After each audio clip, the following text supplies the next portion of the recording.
Te damos la bienvenida a un nuevo audio de la hora silenciosa de Palabra de Vida, donde líderes alrededor del mundo compartirán con nosotros. El día de hoy escuchamos a... Hola, ¿cómo estás? Te saluda Johnny Mercado desde Argentina. Acá servimos con mi familia en nuestra iglesia local en la ciudad de Escobar, provincia de Buenos Aires, y también como parte del equipo misionero de Palabra Vida Argentina, sirviendo en el área de ministerio para la iglesia local. El pasaje de hoy en la hora silenciosa está en Hechos capítulo 9, versículo 32 al 43. Y antes de la porción, ¿sí? Si tomamos el capítulo 1, versículo 8, como versículo clave de este libro, vas a ver que la idea clave del libro es la expansión del testimonio del evangelio, ¿no? Primero en Jerusalén, toda Judea, Samaria, hasta el último de la tierra. Capítulo 9 nos encontramos con el evangelio llenando toda Judea. Y justamente leemos la porción del día de hoy y dice así, versículo 32, voy a leer la versión Dios habla hoy. Pedro, que andaba visitando a los hermanos, fue también a ver a los del pueblo santo que vivían en Lida. Allí encontró a un hombre llamado Eneas, que desde hacía 8 años estaba en cama, paralítico. Pedro le dijo, Eneas, Jesucristo te sana, levántate y arregla tu cama. Eneas se levantó al momento y todos los que vivían en Lida y en Sarón lo vieron levantarse y se convirtieron al Señor. Por aquel tiempo había en la ciudad de Jope una creyente llamada Tabitá, que en griego significa Dorcas. Esta mujer pasaba su vida haciendo el bien y ayudando a los necesitados. Por aquellos días Dorcas se enfermó y murió. Su cuerpo, después de haber sido lavado, fue puesto en un cuarto del piso alto. Jope estaba cerca de Lida, donde Pedro se encontraba. Y como los creyentes supieron que estaba allí, mandaron 2 hombres a decirle, venga usted a Jope sin demora. Y Pedro se fue con ellos. Cuando llegó, lo llevaron al cuarto donde estaba el cuerpo, y todas las viudas, llorando, rodearon a Pedro y le mostraron los vestidos y túnicas que Dorcas había hecho cuando aún vivía. Pedro los hizo salir a todos y se arrodilló y oró. Luego, mirando a la muerta, dijo, Tabitá, levántate. Ella abrió los ojos y al ver a Pedro se sentó. Él la tomó de la mano y la levantó. Luego llamó a los creyentes y a las viudas y la presentó viva. Esto se supo en toda la ciudad de Jope y muchos creyeron en el Señor. Pedro se quedó varios días en la ciudad, en casa de un curtidor llamado Simón. Ahora, vamos a ver estos 2 casos, ¿no? Eneas y Dorcas, pero quiero arrancar ahí en este versículo 32 con algo que me llama la atención, ¿no? Pedro, el primer predicador de multitudes, Pedro el impetuoso, Pedro el que siempre toma la posta.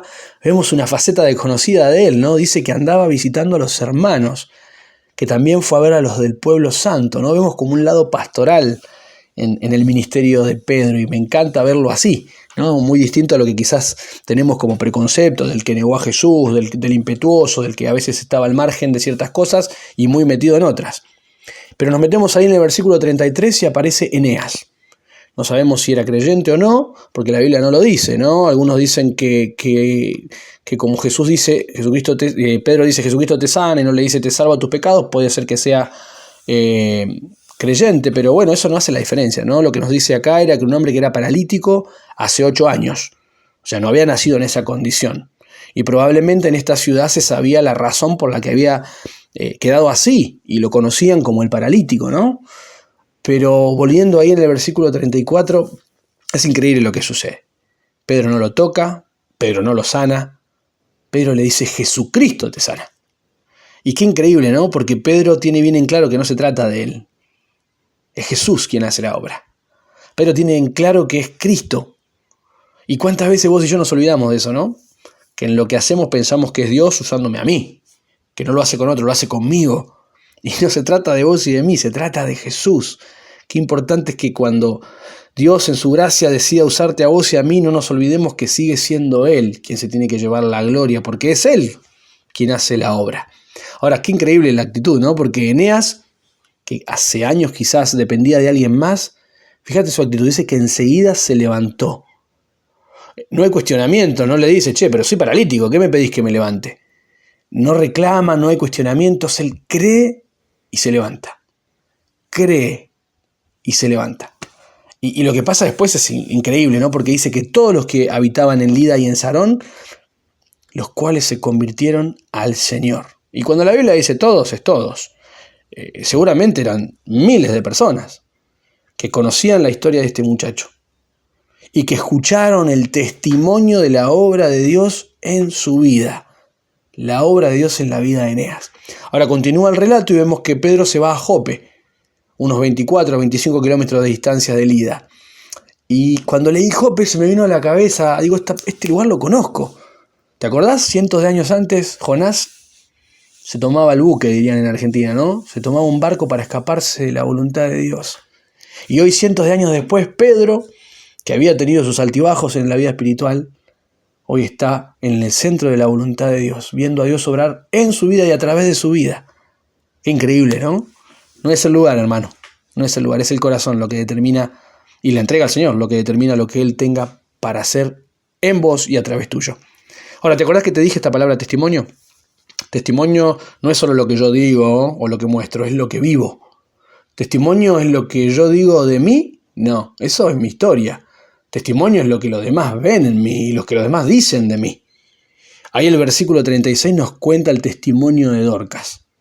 Ella había bendecido e influenciado a muchísima gente. Quizás no era reconocida en público o delante del público, pero ella tenía un trabajo ahí silencioso de bendecir a las personas.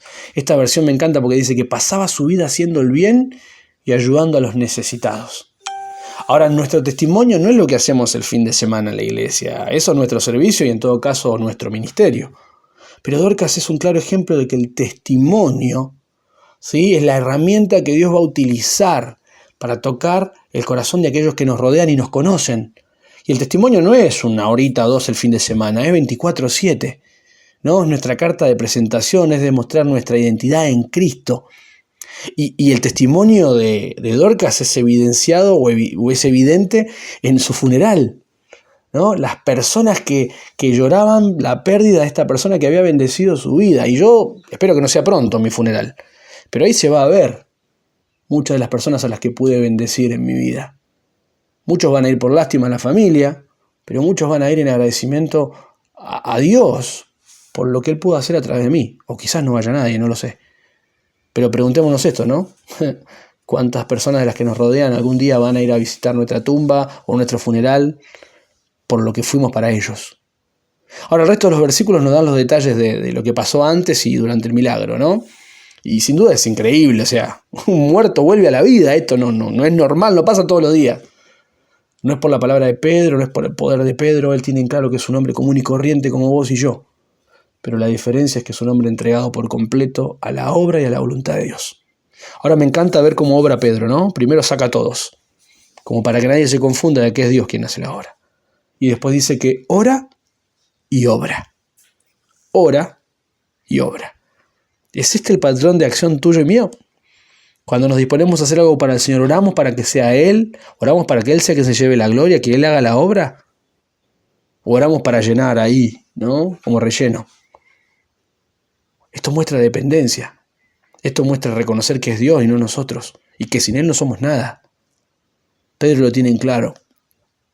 Ahora el versículo 42 es fantástico también. Como en el caso de Eneas, dice que esto se supo en toda la ciudad de Jope. Y muchos creyeron en el Señor. ¿Por qué se sabe en toda la ciudad? ¿Por el milagro? Probablemente. Pero quizás en toda la ciudad la conocían a Dorcas. Quizás gran cantidad de esa gente había sido bendecida por la vida de Dorcas, por el testimonio de Dorcas. Y muchos creen por lo que Dios hizo en su vida, por el milagro. Pero muchos creen por el testimonio antes de morir.